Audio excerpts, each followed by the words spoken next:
안녕하세요, 여러분. 여러분은 일상을 어떻게 남기고 있나요?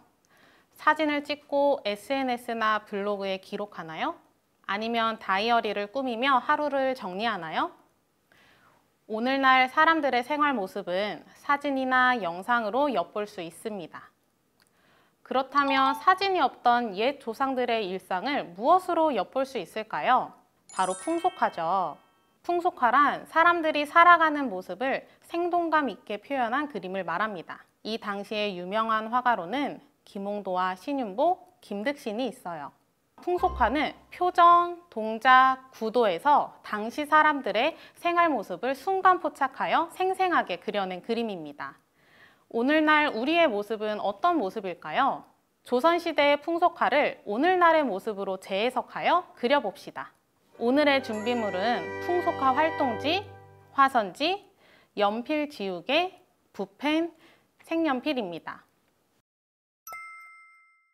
조선 후기의 풍속화 중 마음에 드는 풍속화를 검색해보고 한 가지를 선택해보세요. 풍속화를 읽어보며 오늘날과 비슷해 보이는 것은 무엇인지, 다르게 표현할 것은 무엇인지 생각해봅시다. 선생님은 김홍도의 우물 작품을 선택했어요.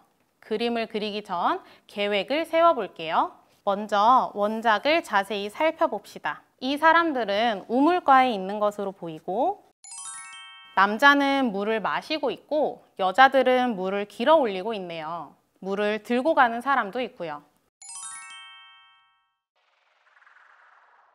남자는 갓을 벗어내고 웃으며 물을 마시는 모습에서 매우 더웠는데 이제야 살 것 같다 하는 것 같네요.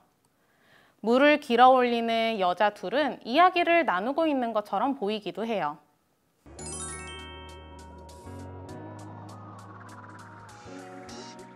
오늘날의 모습으로 바꾸어 생각해 봅시다. 선생님은 사람들이 만나서 이야기를 나누는 장소를 떠올려 보다가 카페가 떠올랐어요. 여자 둘은 테이블을 마주보고 이야기를 나누고 있는 모습으로 그리려 하고 남자는 물을 마시고 있었으니 커피를 마시며 지나가는 걸로 그려보려고 해요. 뒤에 물동이를 들고 가는 여자는 카페 직원으로 그려볼까요? 사람들의 표정도 이야기를 하며 즐거운 표정으로 그려볼게요.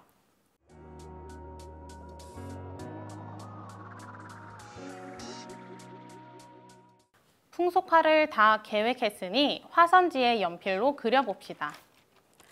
화선지는 매끄러운 면이 위로 가도록 해야 합니다. 화선지는 얇아서 아래 그림이 보여요. 그래서 풍속화 위에 화선지를 대면 인물의 표정, 자세를 따라 그릴 수 있습니다. 옷차림을 바꾸고 싶다면 옷차림을 바꾸고 머리 모양을 바꾸고 싶다면 머리 모양을 바꾸고 오늘날의 스마트 기기와 커피, 디저트 등을 넣고 싶다면 그 부분을 넣어서 밑그림을 그려줍니다. 밑그림을 그릴 때에는 너무 작게 그리거나 세세하게 그릴 필요는 없습니다. 붓펜은 연필, 볼펜보다 선이 두꺼워 붓펜으로 그리다 보면 선이 뭉개지거나 겹칠 수 있기 때문이에요. 이를 신경 쓰며 밑그림을 그립니다. 연필로 밑그림을 다 그렸다면 붓펜으로 연필선을 따라 그려줄 겁니다.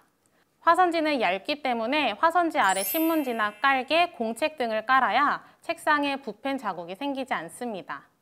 붓펜은 연필보다 훨씬 두껍지만 얇은 선, 굵은 선을 표현할 수 있기 때문에 손 힘을 조절하여 변화로운 선을 만들 수 있어요. 붓펜을 사용할 때에는 꾹 눌러서 사용하면 선이 울퉁불퉁해지니 붓펜을 세워서 선 끝을 사용할 수 있도록 합니다.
우리는 의상은 바꾸지 않고 장소와 소품만 현대적으로 바꿔보았어요. 붓펜선이 번지지 않도록 잘 말려준 후에 연필선을 지우개로 정리합니다. 화선지는 얇아서 지울 때 찢어지지 않도록 조심해야 합니다. 연필선까지 정리했다면 색연필로 색칠해줍니다.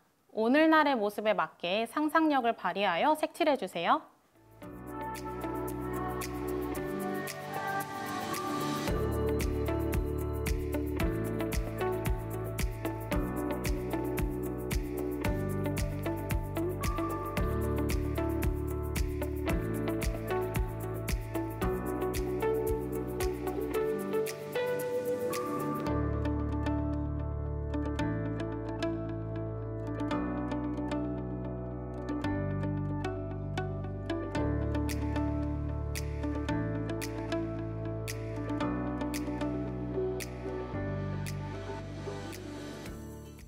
그림에 어울리는 글이나 설명하는 글을 한 문장으로 간단하게 나타냅니다.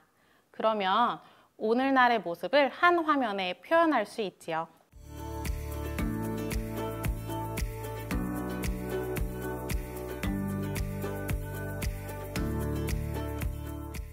옛 화가들은 본인의 그림에 자신의 이름을 새긴 도장을 찍었는데 이를 낙관이라고 합니다.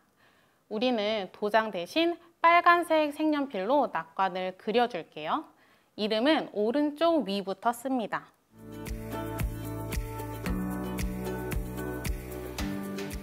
이렇게 오늘날의 풍속화가 완성되었습니다.